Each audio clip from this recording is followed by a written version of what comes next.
अभी तक हमने समझा था कि बिटकॉइन का प्राइस 50 लाख से ऊपर कैसे पहुंचा डिमांड और सप्लाई के बेस पर।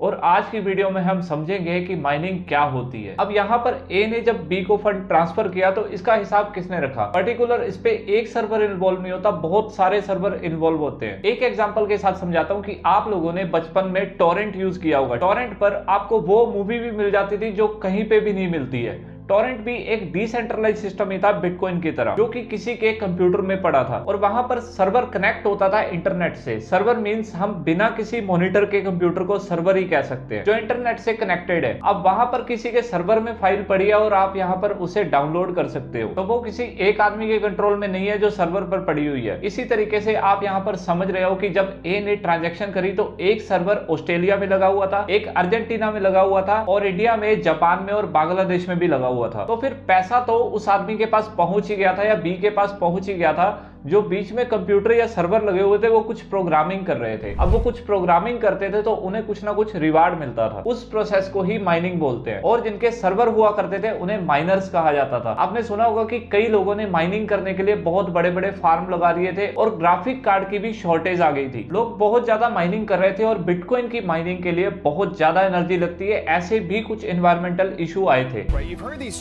By now, Bitcoin mining, the blockchain, Dogecoin, cryptocurrency is having a notable impact on the world's financial markets, but it's also affecting the environment. तो ये सब तो आप सुन के ही बैठे हो। अब हम बात करते हैं कि इसके बाद ऐसा क्या हुआ। On the other hand, China जैसी कंपनी ने अपने पूरे देश में क्रिप्टो माइनिंग या क्रिप्टो ट्रेडिंग को बैन कर दिया था। अब यहाँ पर भी दो तरह की कंट्रीज पूरे वर्ल्ड में देखने को मिली थी। एक वो जिन्होंने पूरी तरह से बिटकॉइन को एक्सेप्ट कर लिया था, एंड सेकंड वो थी जिन्होंने क्रिप्टो पर पूरी तरह से बैन लगा दिया था। आप लोगों ने न्यूज में भी ऐसा सुना होगा कि बहुत सारी कंट्रीज ने क्रिप्टो को मान्यता भी दे दी थी। द एल साल्वाडोर जैसी कंपनी ने भी क्रिप्टो को ऑफिशियली एक्सेप्ट कर लिया था और यह भी बोला गया था कि हमारी कंट्री में लोग क्रिप्टो से या बिटकॉइन से पेमेंट ले पाएंगे और दे भी पाएंगे। अब यहाँ पर भी दो ऐसे बड़े और चैलेंज आ रहे थे बिटकॉइन ब्लॉकचेन टेक्नोलॉजी और ट्रांजैक्शन की स्पीड को लेकर, जिनके बारे में हम नेक्स्ट पार्ट में बात करेंगे। अगर आपको वीडियो अच्छा लगा तो आप हमारे चैनल को सब्सक्राइब कर सकते हैं। धन्यवाद दोस्तों।